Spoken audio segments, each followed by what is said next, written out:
Hey there, my name is Grace Graber, and I'm a Christian pop punk artist from Nashville, Tennessee. A Hawk Nelson song saved my life as a teenager, and now I'm just trying to do the same for someone else.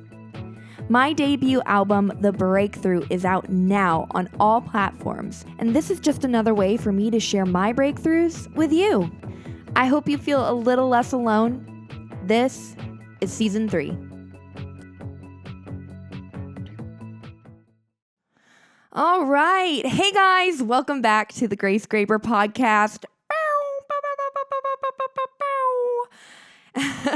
Hey, we're back. I'm alive. I haven't done a podcast episode in a hot minute, and I've got a lot to update you guys on. So let's get started. Season 2. Can we talk about that? That was like 2 seconds long. Let me tell you a little bit about what happened is I was doing a lot, going through a lot, and I got burnt out. Woo, yeah, burnt out. I was burnt out. It was a lot. I wanted to finally do video with podcasting, and that just altogether killed the podcast because editing video and audio together, if you know, it's just a little extra work. So I was also about to release the Conversations EP while we were working on the Breakthrough album. So all of that together was a stupid mix. And I got 2 episodes out. I have a ton of footage. I just haven't even thought or had time to edit it or get it together. So maybe one of these episodes on season 3 will be used from those conversations. I had some really good conversations. I actually met my drummer from one of the episodes. He was in Hawk Nelson, Aaron Tosti. He came and he's a life coach. And we had like a really deep trauma-informed talk that he to this day texts me, "You need to put out. I want to know what we said." And I never did that. And actually, I don't know where it is. So I'm currently going through the problem where I have too much on my desktop and I don't know what is on my hard drive. So here soon, when I head out onto the road, I'm bringing my hard drive and I'm organizing my computer. By the way, did you hear me say on the road? I am currently on the road with Seventh Day Slumber. Magdalene Rose. And Stewie Blanco. I made an absolute fool of myself when I did a little dance during one of the shows. And it was like the arm bob. I'm doing it right now. You can't see me. But I'm doing the arm bob where you got your arm out and you're just bobbing it up and down.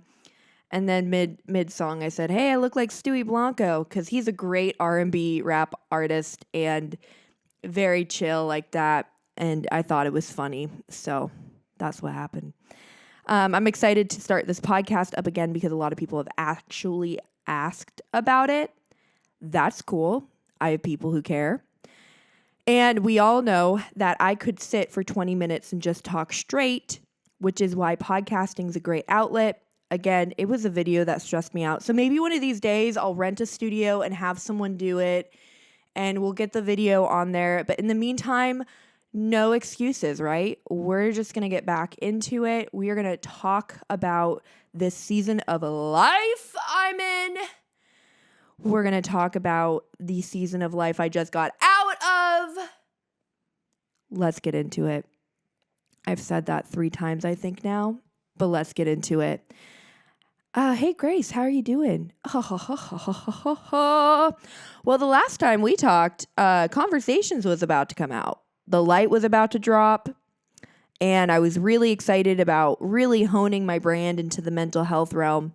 And I was going through a lot of things personally, too, which was not a great mix. And actually, I'm getting deja vu sitting here. This is perfect.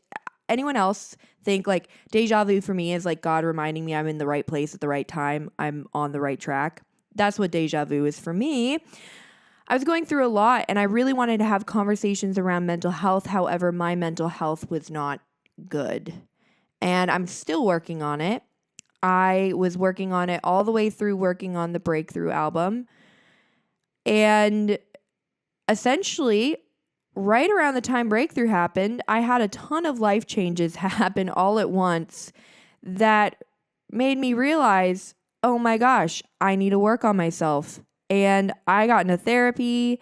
I was doing all sorts of modalities. I really believe in alternative medicine as a source of healing. And I was getting into the spirit. I was getting into the word. I kind of felt like I got saved all over again, is the best way to describe it. And there was a point after the album came out where once the album came out, it was like all the chaos stopped. I think I just didn't know what to expect with releasing an album. There's so many moving pieces. And like, yeah, you're just you're just handing it to your distribution and like it's dropping on social media. But the internal struggle that happens with, oh, I hope this works out. What if it's a flop? I've got to get content done. On top of, hey, I'm a wife and I've got a full-time job, was a lot. So once the album dropped, it was like all of that chaos just stopped. And I realized I have the rest of my life to promote this album and to promote what God did through these songs. I've got the rest of my life to tell these stories. And you know what's so funny? We're like 7 months. Wait, August is when it came out. We're multiple months out from the release of the album, and people are just now discovering Grace of God. And Grace of God's been out for almost a year now. And so it's really cool. And it takes a lot of stress off of me for future songs because I'm not in a rush anymore to try to spread the word. I know it's just going to reach someone. It's going to get to someone somehow. It's not up to me and my efforts to do that. I mean, it takes a lot of effort, but that's just not solely what it's about. So once the album dropped, I felt this insane peace. And like, I almost wonder if I was going through like some spiritual warfare. No, I know I was going through some spiritual warfare and attacks from the enemy before the album came out. And once it was done, it was done. It was like the enemy had no say in what God was going to do with it. It's finally out. And it was about a month in of doing therapy, processing the last year, processing so much. I'm learning a lot about how my inner child is connected with all of this. This is like really deep, and maybe I'll go even deeper on another episode. But I'm learning how much my younger self is a part of this and how important this career is to her. And as soon as I tapped into that, I understood why things were hitting me as heavy as they were. Because it's not just hitting me as my adult self, it's hitting such a deep level of the girl who was traumatized and just wanted to be seen and loved. And when you realize that, it's tapping into all that trauma. Oh my gosh. Healing happens. Healing happens because I'm able to face it. I'm able to feel it. I'm able to see her and go, yeah, that makes sense now. And there was a point where I just felt my soul. I think my season of being on antidepressants is over. I'm really happy. I feel very much at peace with the season I'm headed into music-wise and the season I just came out of. And I worked through all the way. I think I was off my meds right before the Christmas tour. I worked with my doctor and my psychiatrist. I worked with different modalities. Acupuncture is huge for detoxifying the body and helping with the nervous system. I did a lot of different things, and I'll get into that like later, maybe in another episode, about what that healing process looked like. But by the time I went on my Christmas tour, I was completely off my SSRIs. And can I tell you something? You feel a lot stronger off your SSRIs. I didn't realize. I hadn't cried in like a year and I was crying every second. And I thought, oh my gosh, was it too soon to get off? No, it wasn't. I'm finally ready to feel those emotions and I know how to cope with those emotions. And cortisol needs to be detoxified out of my eyeballs. So if I'm stressed out like that, I need to release it. If you ever like think it's a shame to cry, just know your body is literally detoxifying that cortisol out of your eyeballs. Get that stress out, girl. Get the stress out. So it was a really hectic season and I learned a lot and I'm still trying to wrap my head around it because it just happened. But the Lord's done a 180 in my life and I've realized, you know what I've realized? You know what I realized? I have a social media addiction. There, I admitted it. The first step is admitting you have a problem. I struggle with social media because it is so easy to escape. But unfortunately, in my case, it's my job technically. Music now it's not just a hobby anymore. It's my job on top of my other job. So when I was on break between facials, for anyone who doesn't know, I work at a spa and I take appointments and I have a little bit of time in between appointments. What I didn't realize was I was working nonstop because I was checking my phone between appointments and commenting and posting and all this stuff. I'm a content creator at heart. I love making content. It's so restful for me. It really is when I'm in a healthy place. I'm about to go to work later today, and I was literally in the bathtub a couple seconds ago, and I was thinking about a conversation with a friend of mine. I was thinking about a conversation, and he went, "Hey, can I encourage you? Like, it might be fun to start a podcast where people can interact with you and you can be a part of their lives a little bit more." And I DM'd him back, "I literally do have a podcast." And he was like, "Oh, I've never seen it." I was like, "Because I haven't posted about it in like over 2 years. That's why you haven't seen it." But it kind of convicted me a little bit, not that I needed to do this, but that I have a desire. Grace Graber is your friend, right? I have a desire to be in people's lives in a different way, in a much deeper way than a lot of Christian music artists. It's easy to post reels and TikToks and be at arm's length away. It's different when you have an artist who is vlogging. And this is Magdalene Rose has been a great example. Shout out to Maggie of bringing people into the process. And that's all I've ever wanted. For me, what healed me as a teenager, what gave me hope was hopping on the computer and watching the video blogs and watching the music videos and watching and feeling like Hawk Nelson was a part of my everyday life. Like me and Aaron Tosti, we have connected so hardcore and so quick because I thought about it. He was literally on my wall growing up. Like I had Aaron's face on my wall growing up, and there was one point in our friendship where I was like, I feel like I can tell you anything. And I realized, yeah, it's because I've been telling him anything my entire life. He's been on my wall. And honestly, I'm very honored because not a lot of people in life, later on in life, get the opportunity to actually reconnect and have, like, he's actually my friend now. Like, some of these guys who I looked up to are my friends. I can text them and they send me encouragements. And it is so cool and so full circle. And no, not everyone gets to experience that. So I'm experiencing that. And what it's doing is hitting the deepest part of my inner child. And my inner child is so thrilled right now with this season. And I finally just let her kind of take the lead. And I kind of realized where I was trying to protect her and where I was trying to parent her. I was trying to parent her. And I've kind of let go of that now. I mean, I now know why I react specific ways to specific things. I now know that when my career feels threatened, I'm immediately mama bear and I want to protect her because I want her biggest dreams to happen. I finally understand my mom a little bit. There we go. So I've learned a lot in the last couple of years. The Conversations EP was so cool because it did finally get me into that rock realm. Many of you know the season before the Conversations EP, I did just straight Christian radio pop.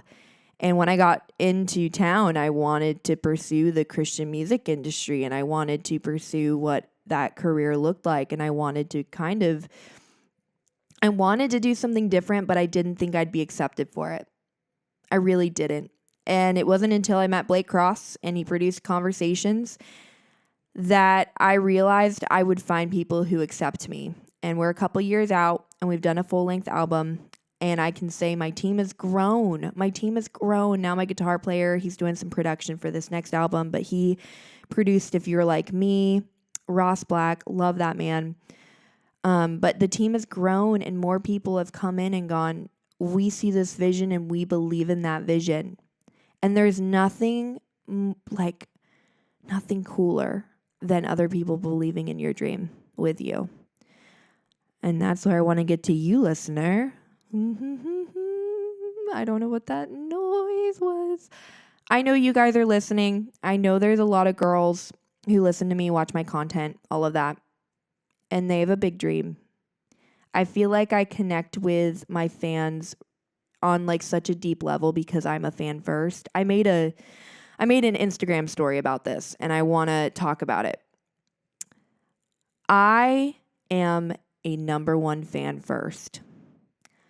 I am not, while I would love to make money off of this, while I would love to make money and while I would love to grow even higher, I've been learning to be content with what God has in front of me right now.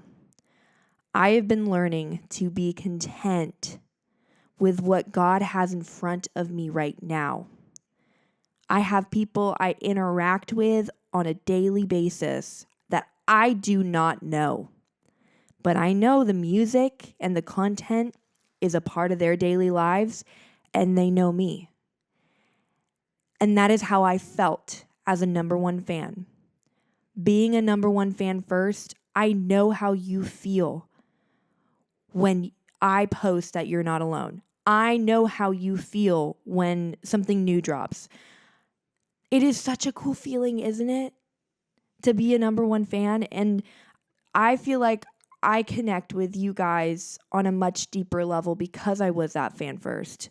Because I know those feelings, that giddy feeling of how excited you get.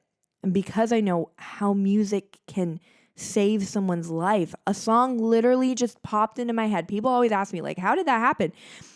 It popped into my head on the night I was planning on committing suicide. It got stuck in my head, just like Hot to Go would get stuck in yours. So sorry about that. But it got stuck in my head. And what it did for me was minister to me on such a deep level that it put me to sleep.